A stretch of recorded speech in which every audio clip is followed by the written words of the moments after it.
This is the National Assembly of Pakistan, which has total of 342 seats. 272 are filled by direct elections. Members of the assembly are elected by the people in competitive multi-party elections to be held at most 5 years apart. And these members are the representatives of the people of Pakistan. They are supposed to discuss public issues in this magnificent structure like poverty, inflation and unemployment. And this is a thada, where the common man discusses the apathy of their politicians towards their voters. They complain about them and want them to solve their real problems. NRO, 18th Amendment and other such issues are irrelevant for them. These people want their politicians to rein in price hike, bring down the electricity tariffs and create employment opportunities. But their voices hardly reach their elected representatives. जहाँ तक MPa का ताल्लुक रहा है तो MPa तो मिलना भी पसंद नहीं करते। एमपीए तो वोट लेके जाते हैं और फिर कोठियों के बाहर वो कुत्ते बांध लेते हैं। बिल्कुल सही बात है कि बाहर कोई ना आए।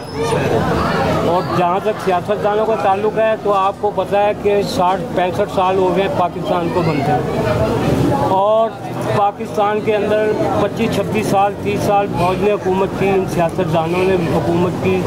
अब जहाँ तक बात यह है कि सियासतदान का ही कसूर है सारा कि जब वो फौज आती है ये 9 रतन जो बंदे हैं हर जमात में से जाते हैं और बिकते हैं वहाँ जाके और फिर ये मुल्क को लूटते हैं। मुल्क के बारे में कोई नहीं सोचता। अच्छा चलिए, सियासतदान को आप इल्ज़ाम दे रहे हैं, लेकिन कहा तो ये ज़्यादा जमहूरियत है। इलेक्शन से आए हैं, इलेक्शन जीत के आए हैं, यही नहीं इलाकों से, इसी तरह मुल्क के दूसरे इलाकों से इलेक्शन जीते हैं तो पहुँचे हैं। इसका मतलब कहीं ना कहीं कोई उनको पसंद कर रहा है, वो मेजॉरिटी में।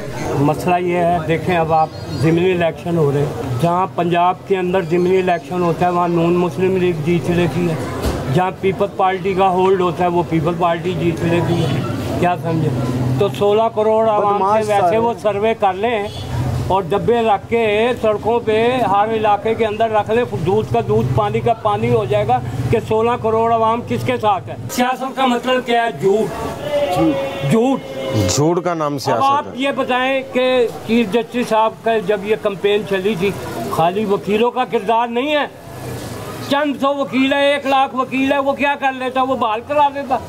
ये सारी आवाम गई है पीछे, तो चीफ जस्टिस साहब बहाल हुए। खुश नहीं आप उनकी कारकर्दगी? अब देखें आवाम, अब जो चीफ जस्टिस साहब फैसले करते हैं, हर आदमी की ये आँख लगी हुई होती है कि जी अब फैसला आ जाएगा, ये हुकूमत ख़त्म हो जाएगी। हम तो कहते हैं खुदा करे ये हुकूमत ख़त्म हो जाए। सफ़ेद पोश आदमी मर रहा है और मर जाएगा। अच्छा, आपको ऐसा लगता है कि कोई एक सियासी जमात ऐसी है जो मुल्क को इस बहरान से, महंगाई से, इन सारी चीज़ों से निकाल सकती? सियासतदान तो नहीं निकाल सकता।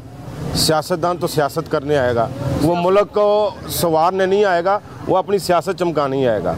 मुल्क को वही संवारेगा जो लीडर होगा। लीडर एक भट्टो था और अब एक इनके पास इमरान खान है। यहाँ इंसान नहीं जीतता, यहाँ पार्टियाँ जीतती हैं। ये किसी की एक शख्सियत नहीं जीतती कि ये फ़लानी शख्सियत है, नहीं, ये पीपल पार्टी का बंदा है, चाहे वो इलाके का कुत्ता भी हो। लेकिन कहते तो वो ये है कि ये तो जमहूरियत है। अगर ये जमहूरियत है तो आमरीत कैसी होती है? जमहूरियत का खाना खराब हो जाए, हमें ऐसी जमहूरियत नहीं चाहिए। जमहूरियत भी तभी चलती है जब अदारे मजबूत हों। अदारों में आप देखें, मैं अब आपको एक बात बताऊं, 1947 में जब मुस्लिम लीग बनी, कायदे आज़म ने बनाई, लोगों ने कायदे आज़म के पीछे कुर्बानियाँ दी, एक शख्स था पाकिस्तान बना गया।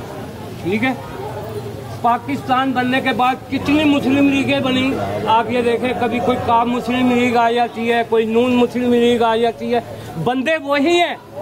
और फिर आप ये देखें कि मीडिया के लोग भी जो इंटरव्यू के लिए जो प्रोग्राम करते हैं, उन्हीं लोगों को बुलाते हैं जो हुकूमत में से लूट के आए हुए होते हैं। वहाँ ऐसे लड़ रहे होते हैं जैसे अभी बाहर निकलेंगे एक दूसरे को छुरी मार देंगे, बाहर आके जपियाँ मार रहे होते हैं। आवाम को बुलाएं, सफेद पोशों को, मोतबिर लोगों को मीडिया पे बुलाएं, प्रोग्राम करें, फिर उनकी आंखें खुले कि 16 करोड़ आवाम किसके साथ है। आज आप माशाल्लाह सारे जिम्मेदार शहरी हैं मुल्क के, आपको लगता है कि हम अपना शेयर पूरा कर रहे हैं? हम अपनी रिस्पॉन्सिबिलिटी, अपने फ़राइज़ एक पाकिस्तान के शहरी होने के नाते निभा रहे हैं? हम कर रहे हैं, अपना कर रहे हैं। कोई नहीं कर रहा, नहीं कर रहा, नहीं भी कर रहा, वो दोनों साथ साथ है ना। हमें जो ये पता ही नहीं है कि हमारी जिम्मेदारी क्या है।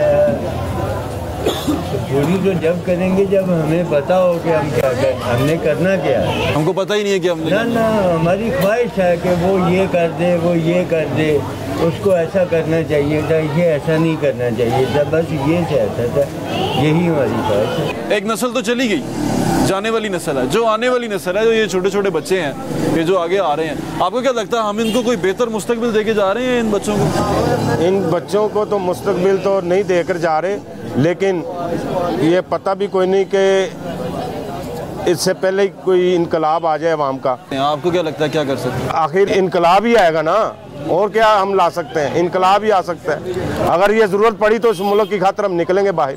ये 17 करोड़ 18 करोड़ अवाम जो है ना, ये निकलेगी, ये मत समझे कि ये नहीं निकलेगी। जब खाने को कुछ नहीं होगा, इनको गाड़ियों से निकाल के मारेगी, और क्या करेगी? यही कुछ होगा। The politicians are in those air-conditioned houses because of the votes of these people, and the common man wants their issues to be discussed in the parliament.